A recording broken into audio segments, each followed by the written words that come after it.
ನಮಸ್ಕಾರ.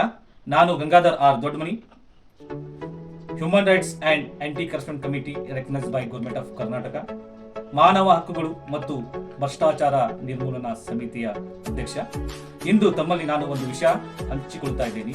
ಅದು ಏನೆಂದರೆ, ನಮ್ಮ ಬೆಳಗಾವಿ ರೇಣುಗ್ರಾಮ ಕರ್ನಾಟಕದ 2ನೇ ರಾಜಧಾನಿ, ನಮ್ಮ ಹೆಮ್ಮೆಯ ಬೆಳಗಾವಿ. ಇಂದು ನಮ್ಮ ನಗರವನ್ನು ಸ್ಮಾರ್ಟ್ ಸಿಟಿ ಮಾಡಲು ಹೋಗಿ ಇವರು ರಶ್ ಸಿಟಿ ಮಾಡಿದ್ದಾರೆ.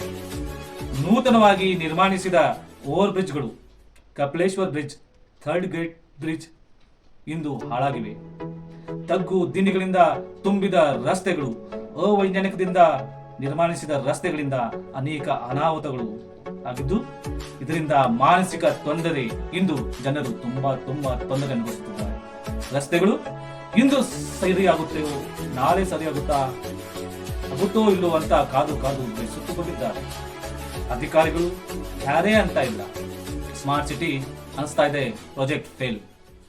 ಆದ್ರಿಂದ ನಾನು ಒಬ್ಬ ಭಾರತೀಯ ಪ್ರಜೆಯಾಗಿ ಹಾಗೂ ಮಾನವ ಹಕ್ಕುಗಳು ಮತ್ತು ಭ್ರಷ್ಟಾಚಾರ ನಿರ್ಮೂಲನಾ ಸಮಿತಿಯ ಸಮಾಜ ಸೇವೆಯಲ್ಲಿ ತೊಡಗಿದ್ದು ಅಧ್ಯಕ್ಷನಾಗಿ ಇವರ ವಿರುದ್ಧ ನಾನು ಹಾಗೂ ನಮ್ಮ ಸಂಘಟನೆಯ ವತಿಯಿಂದ ಉಚ್ಚ ನ್ಯಾಯಾಲಯ ಮುಖ್ಯ ನ್ಯಾಯಾಧೀಶರಿಗೆ PIL ಸಾರ್ವಜನಿಕ ಹಿತಾಸಕ್ತಿ ಅಡಿಯಲ್ಲಿ ಇವರ ವಿರುದ್ಧ ನಾಳೆ ನಾನು ದೂರು ದಾಖಲಿಸ್ತಾ ಇದ್ದೇನೆ.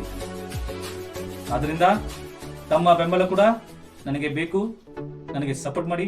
ಧನ್ಯವಾದಗಳು. ಮತ್ತು ಪ್ರಧಾನಮಂತ್ರಿ ಮೋದಿ ಅವರಿಗೆ, ಯಾಕಂದ್ರೆ ಸ್ಮಾರ್ಟ್ ಸಿಟಿ ಪ್ರಾಜೆಕ್ಟ್ ಮೊದಲು 20 ನಗರದಲ್ಲಿ ಮೊದಲೇ ಹಂತದಲ್ಲಿ ನಮ್ಮ ಬೆಳಗಾವಿ ಕೂಡ ಆಯ್ಕೆಯಾಗಿದ್ದು, ಆದ್ದರಿಂದ ಪ್ರಧಾನಮಂತ್ರಿ ಮೋದಿ ಅವರಿಗೆ ಕೂಡ ನಾನು ಪತ್ರ ನಮ್ಮ ಸಂಘಟನೆ ವತಿಯಿಂದ ಬರೆತಾ ಇದ್ದೇನೆ. ಹಾಗೂ ನಮ್ಮ ಕರ್ನಾಟಕದ ಮುಖ್ಯಮಂತ್ರಿಯವರಿಗೆ ಕೂಡ ಪತ್ರ ಬರೆದು ಕಳಿಸುತ್ತೇನೆ. ಧನ್ಯವಾದಗಳು.